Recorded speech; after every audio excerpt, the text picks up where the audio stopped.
लड्डू का यार।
परंतु मैं आज देशभक्ति कहूँ तो किसे कहूँ? अपने परिवार, समाज, राष्ट्र के प्रति समर्पण का भाव है देशभक्ति। एक पत्रकार अपनी पत्रकारी पूरी ईमानदारी से करे तो वो है देशभक्ति। और एक शिक्षक पैसों के लिए नहीं, परंतु अपने विद्या बटन को आगे बढ़ाने के उद्देश्य से पढ़ाए तो वो है देशभक्ति। तो मैं इन देशद्रोहियों को कहना चाहूंगी कि ये हवा में जहर घोलने वालों फिजाएं हमारे इशारों से बदलती हैं। तुम क्या करते हो हमारे हिंदुस्तान की शहरों के जिगर में महाभारती करती है। और अगर मैं आज इस बात महिलाओं की कही को, महिलाओं को आज आरक्षित नहीं बल्कि सुरक्षित करने की जरूरत है, क्योंकि आज कन्या भ्रूण हत्या, दहेज हत्या, बाल विवाह, यौन शोषण और बालात्कार जैसे बातें पढ़ते नजर आ रही हैं। तो नारी सशक्तिकरण में मैं कुछ पंक्तियां कहना चाहूंगी कि इस वतन की रक्षा का हम लड़कियों को भी हक है, और इतिहास की किताबें उठाकर देख लो जिसको भी हमारी काबिलियत पर शक है। किसी के लिए खुशियां लेकर आई हूँ तो किसी के लिए गाली बरसाई हूँ, किसी के लिए खुशियां लेकर आई हूँ तो किसी के लिए गाली बरसाई हूँ। मैं भी इस वतन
देना।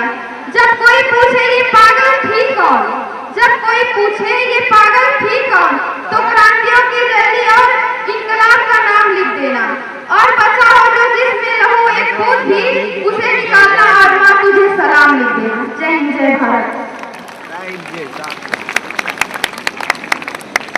चलो अब इसके बाद आप सभी नाटक का एंजॉय उठाएंगे। नाटक के